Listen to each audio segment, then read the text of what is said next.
right, so in this lesson is kind of fun because we are talking about science experiments. So in a typical experiment, a scientist has an idea about how to change something about the world around them. And so we have two things. We have the thing that I'm trying to change and the way I'm going to change it. So as an example, here's a hypothesis I have. Right?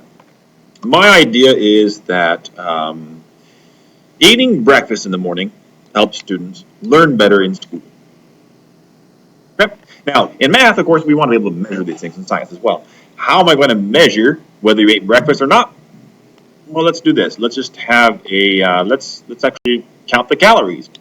Okay. So I'm going to go and you're going to write down what you eat every day for a week, and write down how many calories it is. All right. So, but that's how I measure. I'm going to measure your breakfast. What size of breakfast is what I'm measuring, right?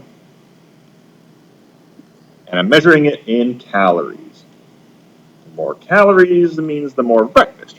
Now, of course, this wouldn't be a very good experiment because maybe you're eating a lot of calories, but it's all junk food, or maybe you're eating only a little few calories, but it's really good food. But just for this experiment, bear with me, we're going to say my idea is the more you eat, the better you do in school. All right. The other thing I'm interested in is your performance in school, right?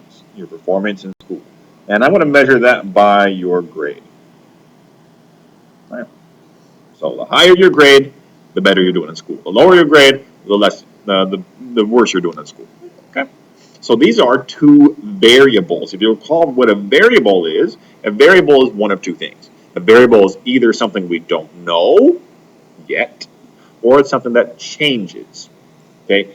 I'm going to say that in this case, it makes most sense to talk about the variable being something that changes, because the size of your breakfast changes. One day it's one thing, another day it's a different thing, and it also is different among different students, right? Not everybody eats the same size breakfast. Likewise, the performance, your grade are different from day to day and definitely between students. Some students score better than other students. So here's my thing. I have two variables. They both change, but I think that there is a relationship between the two of them. Specifically, I think that one of these depends on the other. One of them, another way of saying this, one of them is affected by the other. All right, so which way do I think the relationship goes? Do I think that, what's my hypothesis? Is my hypothesis that the size of your breakfast changes your performance, your grade? Do I think that it causes your performance to change?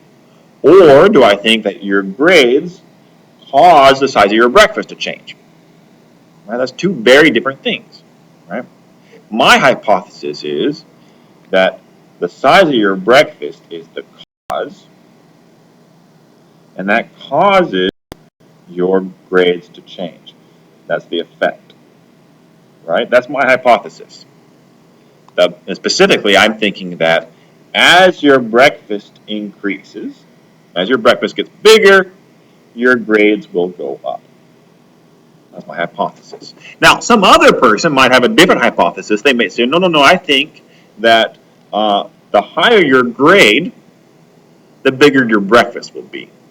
And that's a valid hypothesis. Maybe they think, mom's going to buy you more food if you have a higher grade. But that's not what I'm talking about here. Right? Your grade doesn't affect how big your breakfast is. It's the other way. Your breakfast affects, or your breakfast causes your performance to change. Right? Okay. So this is very important. In science, we call this cause and effect. We also call would be called the control variable, because this is the one that I control. And this would be called the experimental variable, because that's really what I'm interested in. Does your grade change? That's my experiment is about. I'm really interested in measuring whether people's grades change. Okay. In math, we just call them the independent and the dependent variable. Okay, the independent and the dependent. The dependent is the effect, because the effect depends on the cause. All right, I should put dependent.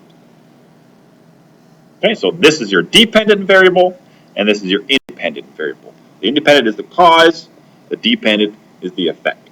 Now, let me give a couple more examples here. We can get this it's real solid.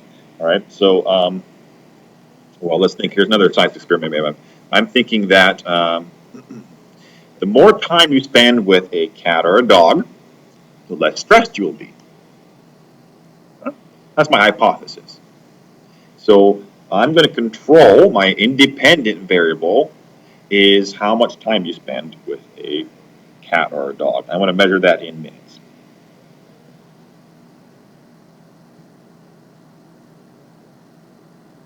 Yep. And I think that is going to be the independent variable. That's the control. That's the cause. And my dependent variable is going to be how stressed you are, stress level. And there's different ways of measuring that. Maybe I'll just have you fill out a survey about how stressed you are, and I'll count up how many questions you got. Okay? So that's how I'm measuring. So in this case, this is my independent variable because it's causing your stress to go up or down. Right? And my thinking is the relationship specifically I'm thinking is that when your time with a pet goes up, your stress goes down. Okay? And I could run that experiment and see if it's true. All right, so let's talk about how we'd graph this. So here's the cool thing about in science and in math both. Your cause variable, your independent variable is always plotted on the x-axis, which we learned about in the last video is the right and left number line. The one going from right to left is your x. Okay? And generally in science, okay, that's your independent. I'm getting ahead of myself a little bit. And the experimental variable or the dependent variable is always plotted on your y-axis. This is the dependent variable.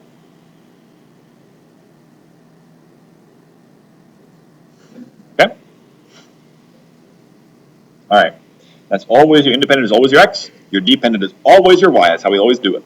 So and then we can plot this. So in the case of my time spent with cats and stress, right? My time spent with the pet would be over here. My stress would be over here. And I don't know exactly how it would go, but I know that my relationship should be the more time you spend, the less stress you get. So it should be something like that. It should be going down. Right? Okay. If you don't spend any time, you're going to be really stressed. If you spend a lot of time, you're going to have little stress. Whereas with the other example, the one where the more food you eat, the better your grades will be, I'd expect my line to go someplace like that. Right? The more food you eat, the better your grade. Okay. All right. That's independent and dependent. Real quick. I thought I was going to say, hold on. Let's see. Excuse me. All right. Boy, where am I at?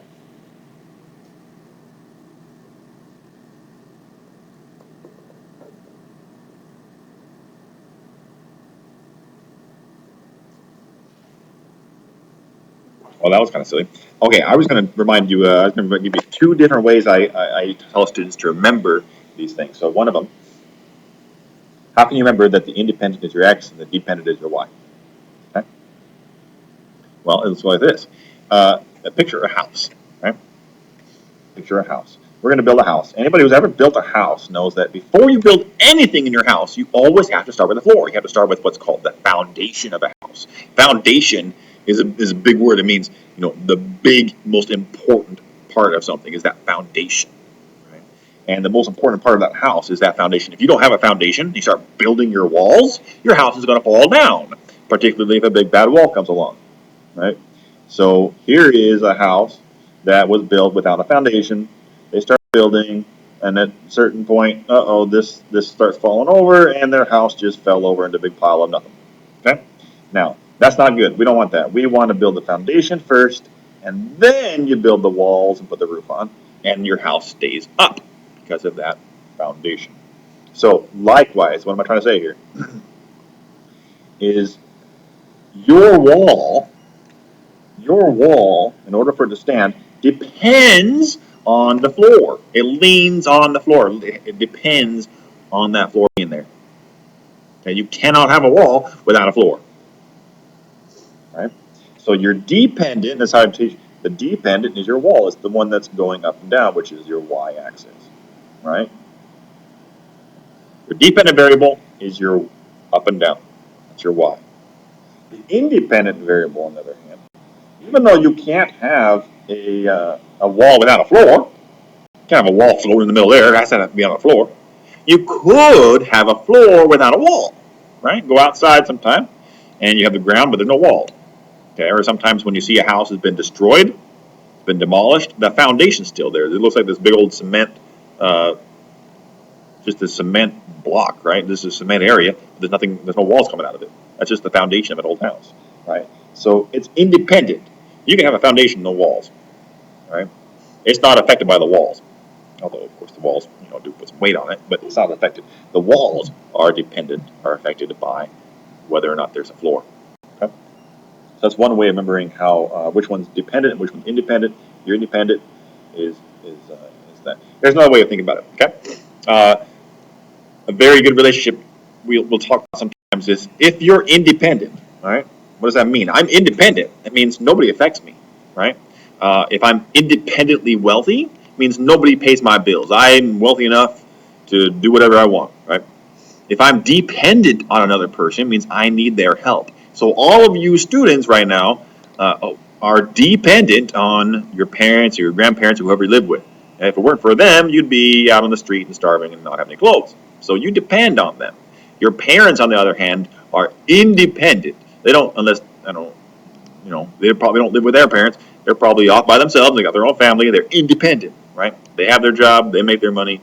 They don't really need anybody else's help. So that is, you're the dependent, and they're to be the independent. And which causes which? Do you cause your parents, or did they cause you? Well, they caused you, right? If it weren't for your parents, you wouldn't exist. But you couldn't say the opposite. You couldn't say, well, if I wasn't around, my parents wouldn't be around. Because let me tell you something. There were a couple of years, at least, when your parents were around and you were not. Okay? So the independent parents, your parents are independent, and they caused you to happen. They caused you to be born, right? Independent causes the dependent, and that's another way of remembering which one's which. Okay, are you independent of your family, or are you dependent on them? And did you cause your family, or did your family cause you? Did your parents cause you? Right? So there's that. All right. Hopefully this helps you knowing between independent and dependent. Let's look at one more example of an experiment, just real quick. My hypothesis is, let's see, I'm going to come up with something here. How about this? My hypothesis is that the more of my friends who I go with to see a movie, the more I will enjoy that movie. Okay? So which one is the independent, which one's the cause, and which one's the dependent, which one's the effect? Okay, so my two variables are, well, I can change how many friends I have, how many friends I take to the movie. Another thing I can change is how much I enjoy the movie.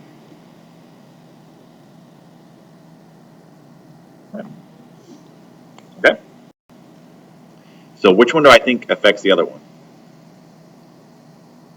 Well, in my hypothesis, I'm thinking that the more friends I bring, that causes me to enjoy the movie more. If I'm sitting in the movie, think about the other way, all right?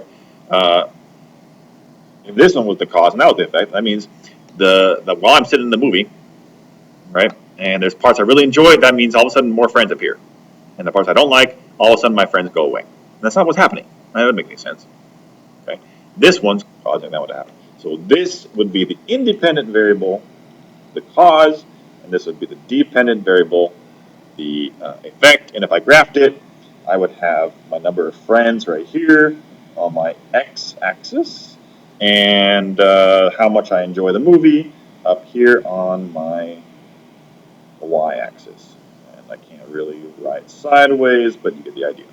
How much I enjoyed the movie on the y-axis.